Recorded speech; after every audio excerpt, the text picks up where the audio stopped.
Buenas con todos, mi nombre es Gerardo Verdesia, cofundador, director de la página que crea contenido sobre temas económicos y políticos, Awake Economics, y hoy estamos en una nueva etapa, una nueva semana de conversatorio, este caso un tanto diferente. ¿Por qué?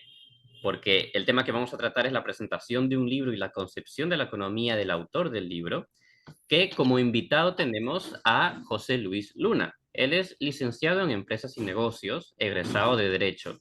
Además, es maestrante en Economía Internacional y fundador del Grupo Andino.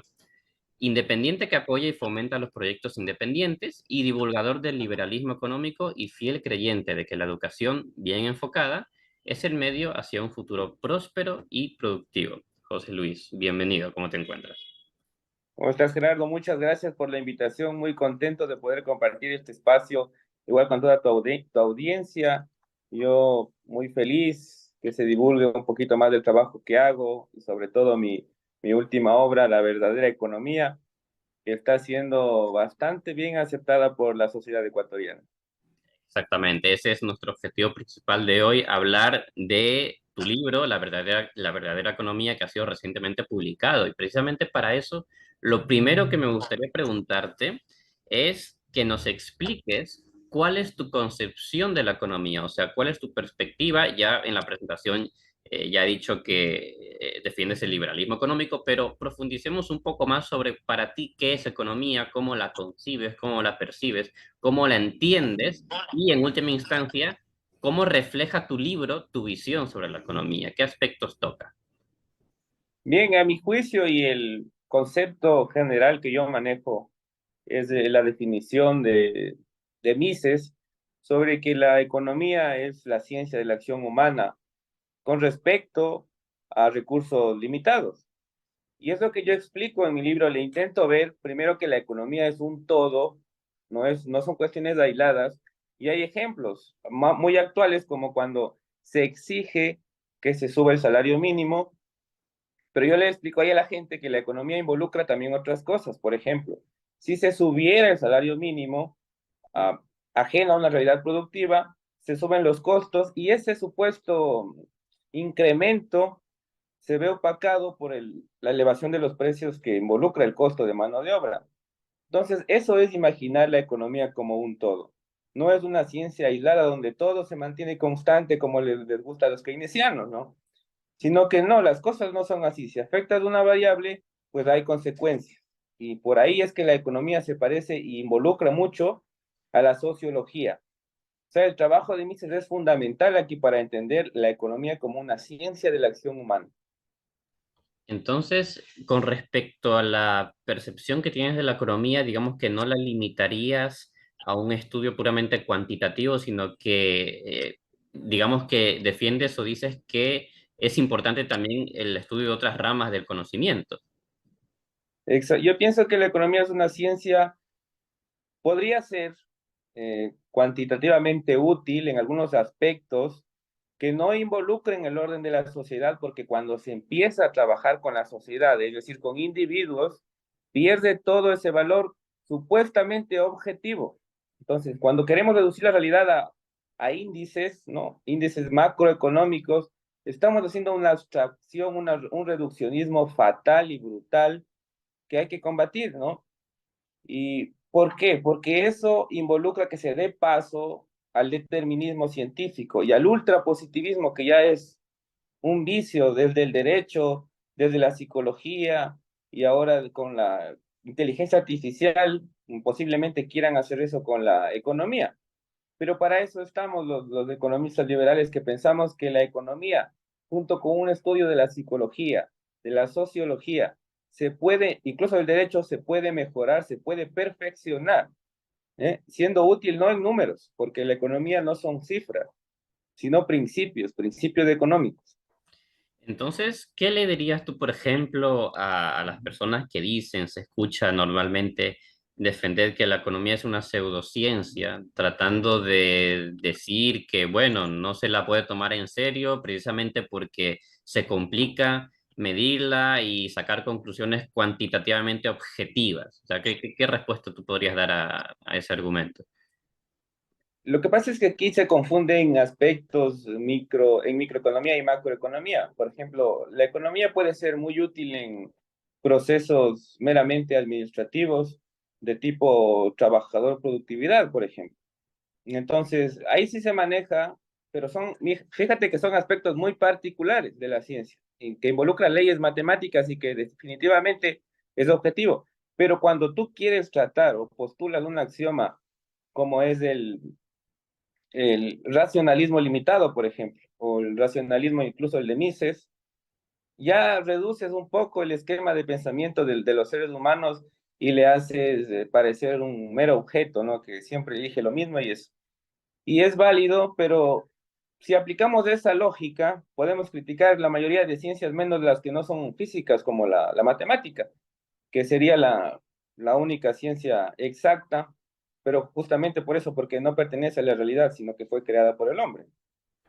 Claro, entiendo. Entonces, planteada esta concepción, digamos que se puede entender como bastante subjetivista, ¿no? Es decir, subjetivista, dinámica, un poco en contra de lo que es un estado de equilibrio general, tal como lo pueden concebir los economistas neoclásicos o los economistas keynesianos, que al fin y al cabo no es más que otro marco teórico que tiene las mismas bases que los neoclásicos, pero que llega a conclusiones diferentes, ¿no?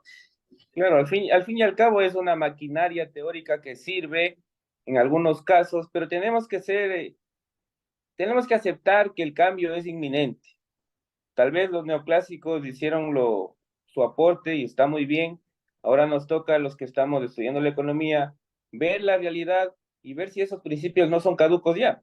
Entonces, en ese sentido, el liberalismo ha demostrado que los principios que se han propuesto son aplicables, son seguros y sobre todo sostenibles. Que ojo, es de lo que se trata mi libro, de la economía. La verdadera economía es la que permite la sostenibilidad en el tiempo. Claro, y sobre este aspecto, ya aterrizando un poco en lo que es el contexto nacional y en las cosas que ocurren acá, digamos que esa conclusión que tú nos sacas, que la economía debe ser una ciencia aplicada que sea sostenible, acá como que no hacemos muy bien las cosas, porque constantemente nos estamos enfrentando a todo tipo de problemas de falta de recursos, ya sea por medio de recursos fiscales que faltan, y eso obliga a endeudamiento o por el lado del mercado laboral que antes nos comentabas, su extrema rigidez que impide la generación de empleos.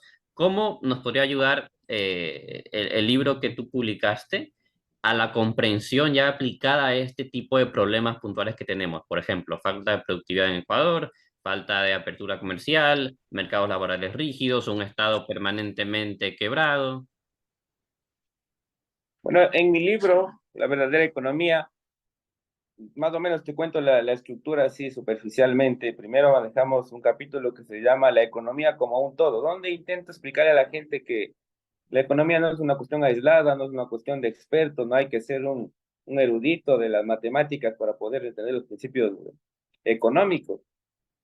Después avanzamos un poco más a las finanzas personales, que yo le llamo un pequeño esbozo de economía que todos tenemos, ¿no? Las finanzas personales. Y luego más adelante, explico algunas políticas públicas ecuatorianas y de Sudamérica y demuestro que por más buenas intenciones que se tengan, a largo plazo no son sostenibles. Y sí, dicen que de buenas intenciones está enladrillado el infierno, ¿no? No podemos tampoco exigir, por ejemplo, a los empresarios que sean la Madre Teresa de Calcuta y paguen lo que no cuesta la productividad. No es así tampoco. O sea, la economía es imaginarse por un lado el empleado, por un lado el trabajador y por otro lado el dueño del negocio, el empresario, todo es la misma parte, digamos, son dos caras de la misma moneda y es lo que intento explicar. En esta cuestión de sostenibilidad, sobre todo, intento que la gente se dé cuenta cómo se financian los proyectos, de dónde sale el dinero. Es sostenible, siempre va a haber la fuente de recursos. La fuente de recursos eh, responde a la realidad coyuntural o tal vez es una planificación a largo plazo que sí es sostenible efectivamente.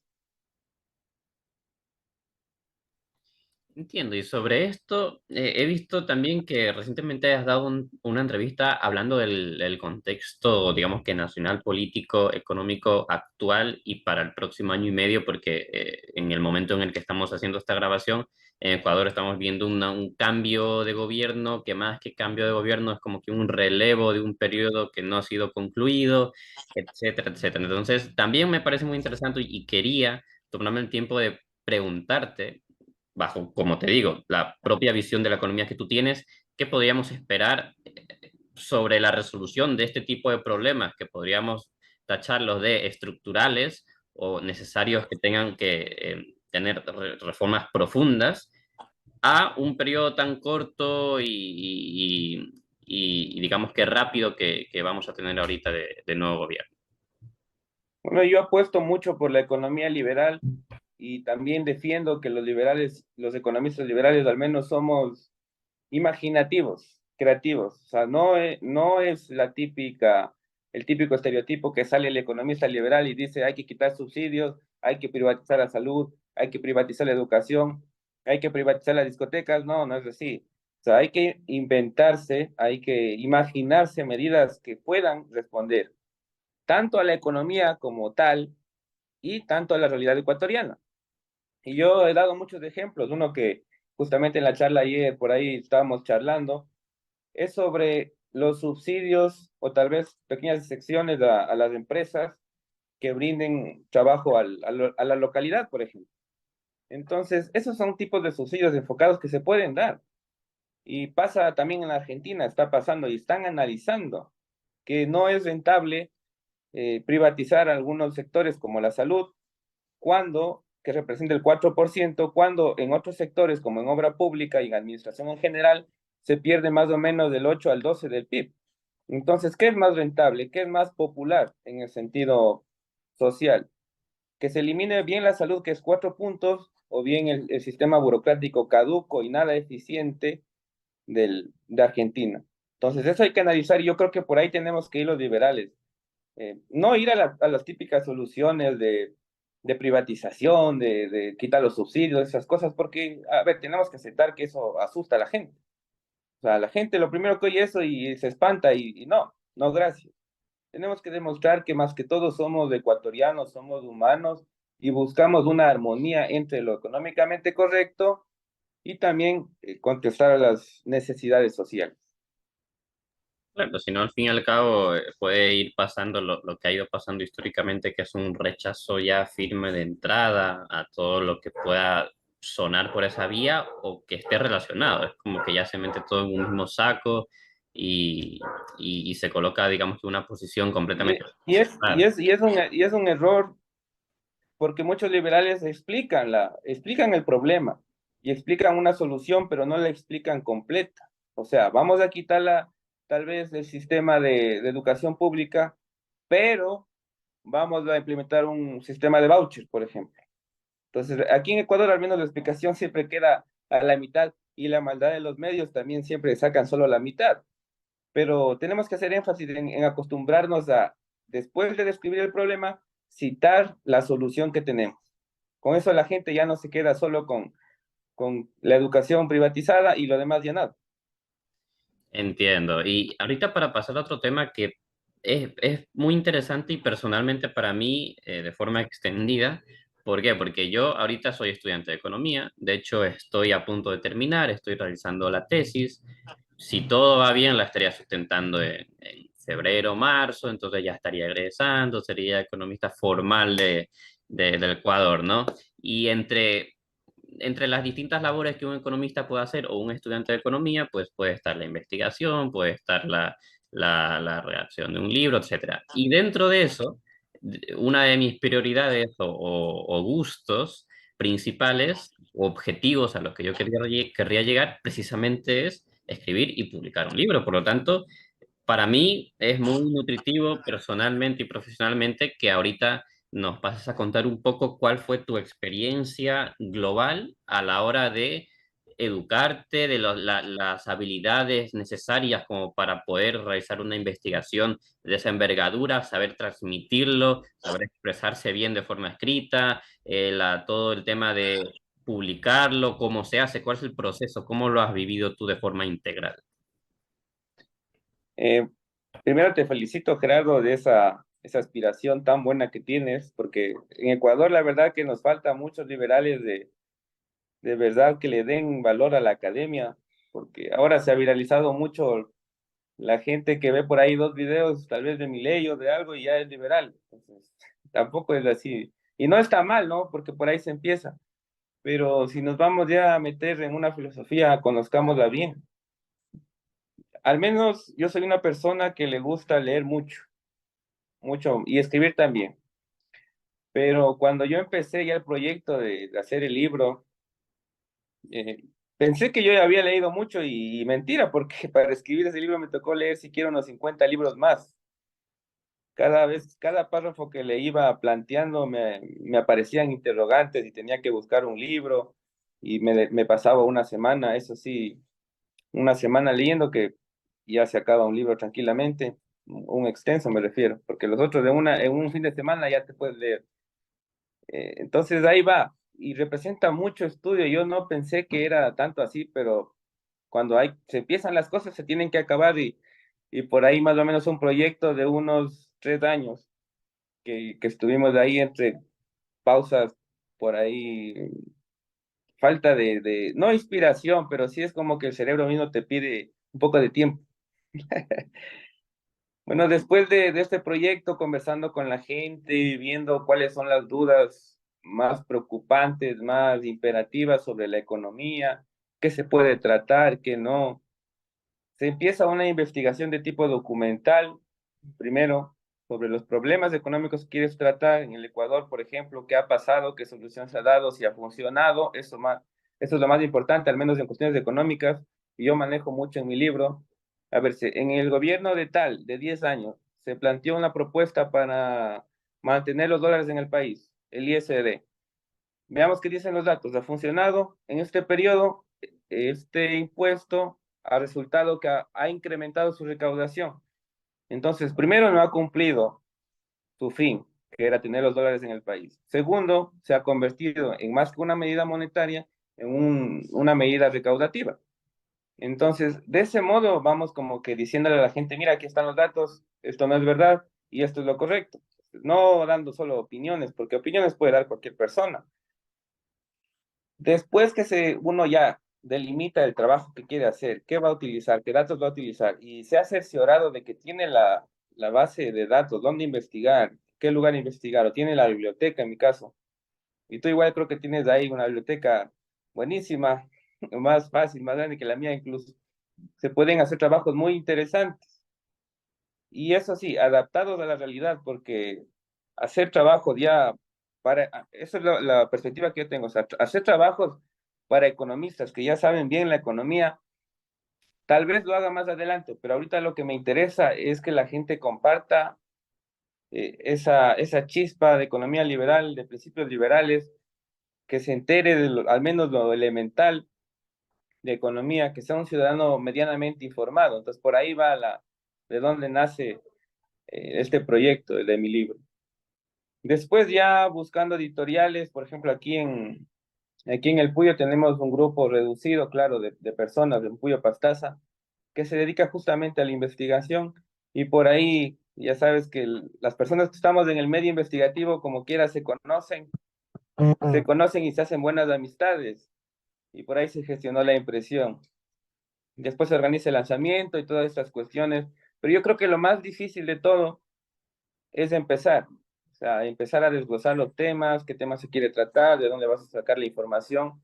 Y por eso yo aliento, no solo a ti, Gerardo, sino a las personas que nos puedan escuchar, a que no tengan miedo de escribir lo que piensan, porque cuando comparten eso van a obtener una retribución intelectual, porque de aquí a 2 años ustedes van a leer lo que escribieron y van a ver que han avanzado o no han avanzado en su proceso formativo elemental, que es que eso no puede suceder si uno se guardara todo lo que se aprende. Incluso se vuelve a aprender, se reaprende cuando se escribe. Entonces es una buena costumbre que yo sí aliento mucho y desearía que los liberales empecemos por ahí, porque por lo general las personas de izquierda son el estereotipo que se maneja, ¿no? Que la literatura y son así intelectuales, que así. No, las personas que nos gusta esas cuestiones podemos ser bien de izquierda, bien de derecha o bien liberales, pero eso no tiene nada que ver. Y yo quiero quitarle ese estereotipo, quitarle esa fama que se han ganado los intelectuales, entre comillas, de izquierda, y empezar con nosotros los liberales, ¿no? Que tenemos mucho que aportar y a veces por estar más en la práctica nos olvidamos también que tenemos que tener un sustento, una estructura teórica importante. José Luis, yo te agradezco mucho tu presencia aquí. De verdad que creo que tanto personalmente como para toda la audiencia ha sido una charla muy nutritiva, muy constructiva. Y de nuevo, todas las personas, incluyéndome a mí, que tengan esa idea o esa percepción sobre la academia y lo importante que es la academia y su desarrollo y que vaya, digamos que copando cada vez más porciones de la sociedad, sabremos valorar a la perfección este conversatorio. Entonces, yo te deseo la mejor de las suertes y lo mejor de los éxitos, tanto en el libro actual y ojalá en el futuro puedas publicar muchos otros y podamos traerte de nuevo al canal, que a mí me encantaría para seguir topando este tipo de aspectos y hablar de cualquier otro tema económico. Entonces, muchas gracias por todo. Muchas gracias, Gerardo, y gracias a toda la audiencia. Ya Bien, saben, siempre por las ideas de la libertad, ¿no? No se dejen engañar tampoco. así es. Gracias, buenas tardes. Buenas tardes.